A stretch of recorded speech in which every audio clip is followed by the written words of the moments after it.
Olá pessoal, vídeo aqui no canal. Eu sou a professora Ângela Ferreira. Eu peço que antes de iniciar esse estudo aqui de propriedades periódicas, você curta o vídeo e continue me acompanhando para entender mais sobre esse assunto. Bom, nós vamos falar das propriedades que envolvem a tabela periódica. O primeiro deles vai ser o raio atômico. O que é raio atômico? Como que é definido? Representa a distância entre o centro do núcleo de um átomo e a camada mais externa, eletrosférica, camada de valência. É calculado a partir de uma molécula de atômica de um mesmo elemento com a metade da distância entre os respectivos núcleos. O que isso aqui quer dizer? Bom, isso quer dizer que se eu pego uma molécula, se eu pego um átomo, desculpa, a distância do centro à borda é igual ao raio atômico desse átomo. Então, e como são partículas pequenas, o átomo, ele para que eu possa medir, esse valor é feito a distância entre o raio de um átomo e o raio de outro átomo dividido por 2, tá? Então, isso é a definição de raio atômico. E o raio atômico, ele é uma propriedade periódica, ou seja, ele está na tabela periódica de uma forma, ele diminui ou aumenta, nós vamos ver o sentido. Então, qual é a lógica do raio atômico? Que ele cresce com o aumento do número de camadas, né? Lembrando de distribuição eletrônica, a gente tem 7 camadas.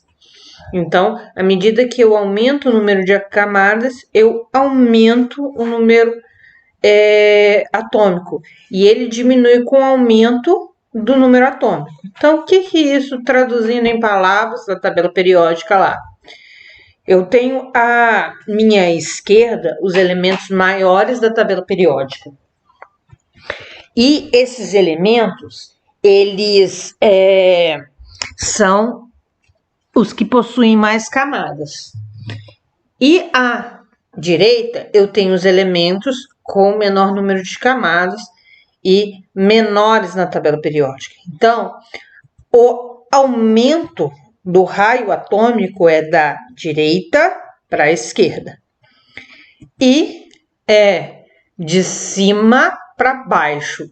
O elemento maior na tabela periódica é o frâncio. Ele fica localizado aqui embaixo. Depois do... Ele é o último metal alcalino, depois do CS aqui, tá? E o elemento menor da tabela periódica é o flúor, que fica aqui do lado direito, é um halogênio, tá bem? Com relação aos íons, o que é um íon, né? Vamos relembrar. Íon é quando o átomo ele perde ou ganha elétrons.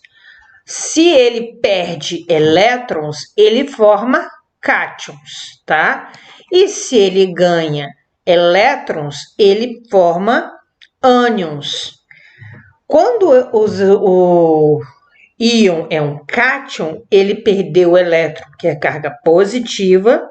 Positiva não, desculpa, negativa. Elétron é carga negativa.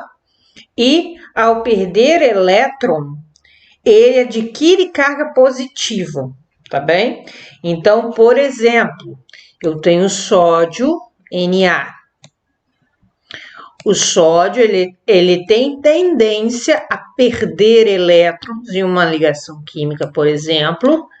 Aqui eu vou ter o Na+, né? Quando ele perde esse elétron. E ele vai se tornar, aqui ele é um átomo neutro, aqui ele é um cátion, tá bom?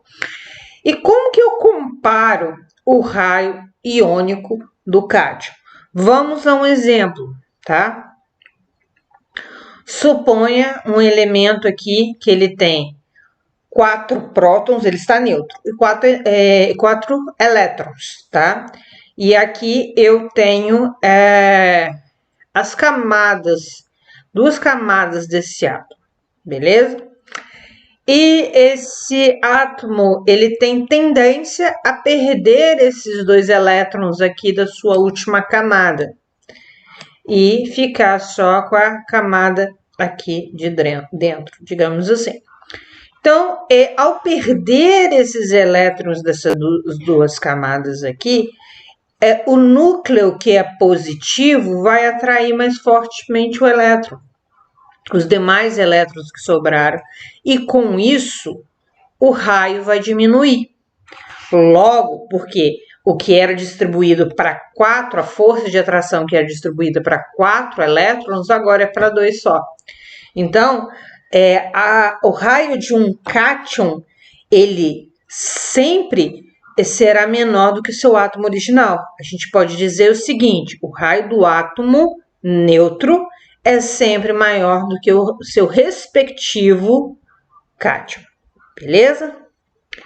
E com relação aos ânions, né, que são aqueles elementos que ganham elétrons, por exemplo, você pega o cloro, né, ele é um elemento lá da família 7A, ele tem tendência a ganhar um elétron, né? Então, quando ele faz esse processo aqui, ele forma o Cl-.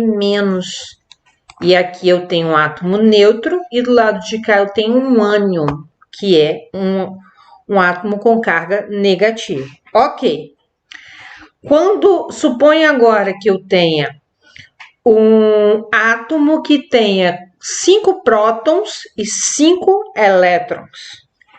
E aqui tem uma força de atração entre o núcleo e os elétrons, está distribuídas aqui. E suponha que este átomo ganhou, daqui para cá, 3 elétrons.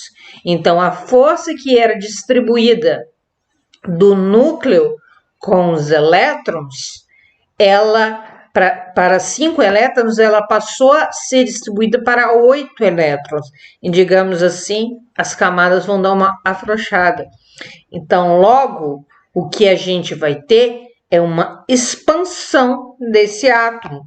Dessa forma, eu posso concluir que o raio do átomo neutro é sempre menor do que o raio dos seus respectivos ânions, tá bem? Ok, aí você pode se perguntar assim, mas Ângela, eu entendi, beleza, quando eu comparar o cátion com o seu átomo original, o raio dele vai ser menor, e o ânion com o seu átomo original, o raio vai ser maior. Mas quando for o contrário, quando for átomos diferentes, por exemplo, íons isoeletrônicos. O que é isoeletrônicos, gente?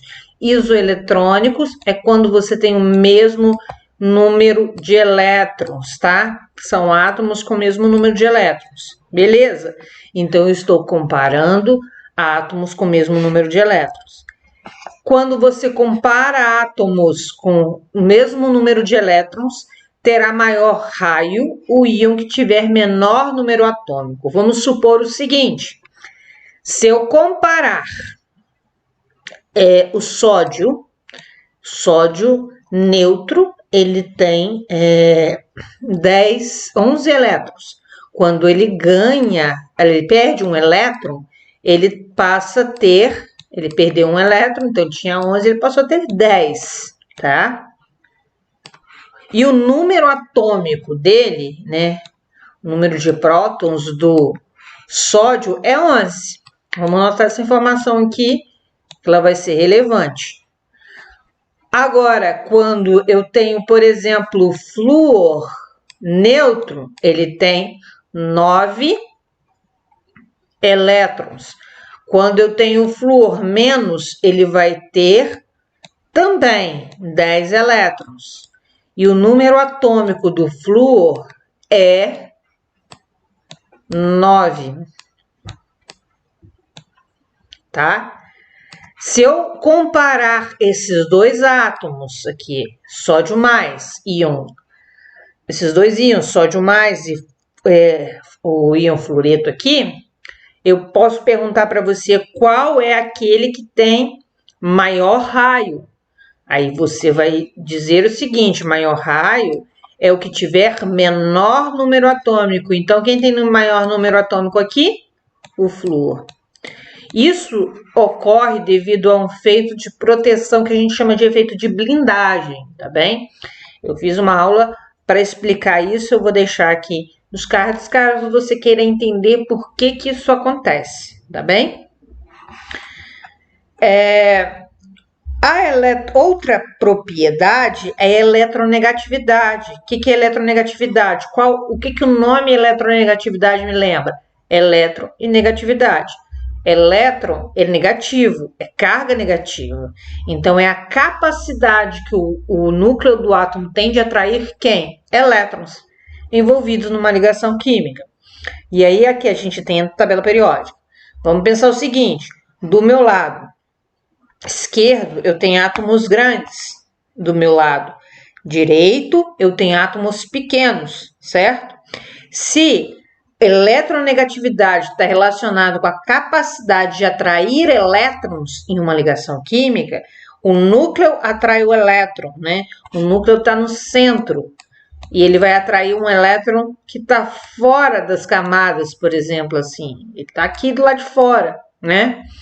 Então, quem vai atrair com mais força? Um átomo pequeno ou um átomo grande? O átomo pequeno, porque vai estar mais próximo o núcleo da eletrosfera. Então, a eletronegatividade ela vai ser alta, ela vai aumentar da esquerda para a direita, né? A gente pode ver aqui algumas eletronegatividades e o flúor tem uma eletronegatividade de 4, enquanto comparado, por exemplo, ao lítio, que tem uma eletronegatividade de 1. Então, é uma eletronegatividade 4 vezes maior. O flúor atrai o elétron 4 vezes mais do que o lítio, tá? E se a gente comparar em uma mesma família, a gente vai ver essa tendência a aumentar de baixo para cima. A gente olhar aqui, por exemplo, flúor com o iodo, a gente percebe uma diferença, né? Que o flúor é mais eletronegativo que o iodo. Logo, a gente pode concluir que isso vai ser verdade, né? Os átomos menores têm maiores eletronegatividades com relação, quando comparados aos átomos maiores. Outra propriedade, eletropositividade. Se a eletronegatividade foi a tendência de receber elétrons, de atrair elétrons, eletropositividade vai ser o efeito contrário. Vai ser a tendência do núcleo de se afastar seus elétrons da camada de valência quando forma um composto. Então, aqui a gente tem a eletronegatividade, ele vai ser maior naqueles átomos que têm tendência a perder elétrons, os átomos maiores. Então, a nossa tendência ela vai ser maior à esquerda do que comparada à direita. Então, ela aumenta da direita para a esquerda e de cima para baixo. Energia de ionização. O que é essa energia? Energia, ela é definida como a energia mínima necessária para remover um elétron de um átomo isolado no estado gasoso, ou seja, no estado fundamental. Beleza, vamos entender o que é isso. Eu tenho aqui um átomo neutro, tá? E esse átomo neutro, ele vai doar, ele vai perder um elétron, se transformando em um cátion. Ele perdeu o elétron, né, na reação. E esse processo, ele envolve energia. Então, é como se eu somasse ao meu reagente uma quantidade de energia aqui. E aí, você vai ter esse processo acontecendo, beleza? Então, ele tende a ser maior naqueles elementos que não têm tendência ou tem pouca tendência a perder elétrons, porque se é uma energia que eu vou gastar para fazer aquele processo, ela tende a ser mínima, né? Naqueles que vão fazer esse processo. Então, o que a gente observa? Que em uma família, a energia de ionização aumenta de baixo para cima. E a energia de ionização também vai aumentar da esquerda para a direita, tá bem? E aí aqui a gente tem uma comparação das energias de ionização de alguns elementos e a gente observa que à medida que você vai descendo na tabela periódica, a eletronegatividade ela vai a energia de ionização, falei errado. A energia de ionização ela vai diminuindo. Uma outra coisa interessante da gente falar é que não necessariamente um átomo ele vai perder apenas um elétron, ele pode perder mais de um elétron. E como a gente discutiu lá atrás, na questão do raio iônico, o raio do cátion, à medida que eu retiro o elétron, o meu átomo está se tornando menor. Com isso, por exemplo, o alumínio ele tem tendência a doar 3 elétrons em uma ligação iônica, e quando eu retiro o primeiro elétron, eu gasto uma energia de 577. Ou seja, que gastei 577 quilojoules por mol para fazer esse processo. E transformei o meu íon, né, Al+, em um íon menor, um átomo menor. Então, quando eu for retirar o próximo elétron, eu vou gastar uma quantidade de energia muito maior. No caso do segundo elétron, 1816. E quando você retira mais um elétron, você vai gastar um valor de 2.744. Esse valor é alto, mas esse processo é favorável, tá bem? Esse processo do alumínio de tirar os 3 elétrons, porque a partir daí ele adquire estabilidade. Mas o que eu queria mostrar é que a retirada do primeiro elétron é sempre mais fácil do que do segundo, do que do terceiro, quando a gente compara as energias gastas ali. Eletroafinidade ou afinidade eletrônica é a energia liberada por um átomo ao receber um elétron, transformando ele em um ânion. É quando, por exemplo, aqui, né, ocorre a liberação de energia ao você adicionar à camada de valência de um outro átomo um elétron. Então, é uma energia liberada. E ao contrário da energia de ionização, quando ela tende, como é uma energia liberada, ela tende a ser máxima. Então, o que seria a afinidade eletrônica? A afinidade eletrônica é quando um átomo neutro ele recebe um elétron e ele se torna um ânion. E esse processo libera energia, tá? Então, ele tende a ser máximo por ser processo de liberação. Espontaneamente, ele vai ser máximo naqueles elementos que têm a tendência a fazer esse processo. Então, a afinidade eletrônica vai ser máxima onde? Nos elementos à direita e acima também, tá bem? Então, por exemplo, o flúor é o elemento que tem maior afinidade eletrônica, tá? Mas isso é um processo favorável porque a energia está sendo liberada. Volume. O volume é ocupado por uma quantidade fixa de um determinado número atômico de elementos químicos, tá? E na tabela periódica, ele vai crescer do centro para a ponta e de cima para baixo, tá bem? A densidade, ela está relacionada com a massa em grama numérica e o volume ocupado pelo átomo. O volume varia de um elemento para elemento, pois o raio e, consequentemente, o tamanho são diferentes. Então, a densidade ela aumenta do centro, da borda para o centro até o ósmio e de cima para baixo. Outras definições. Ponto de fusão corresponde à temperatura em que determinado material passa do estado sólido para o estado líquido. E a temperatura de ebulição é a temperatura em que o material pode existir na fase líquida sob determinada pressão. E na tabela periódica a gente observa que à esquerda os elementos aumentam fusão e ebulição de baixo para cima, à direita de cima para baixo e dos centros das bordas para o centro até o W aqui, tá? Então, essa é a tendência, que é o tungstênio. Essa é a tendência do ponto de fusão e ebulição. Então, eu peço que você deixe as suas dúvidas e sugestões nos comentários. Se inscreva no canal se ainda não é inscrito e ative o sininho para você receber as notificações da aula que é postada. Caso queira, me siga no Instagram, Prof. Ângela Ferreira, e meu muito obrigado.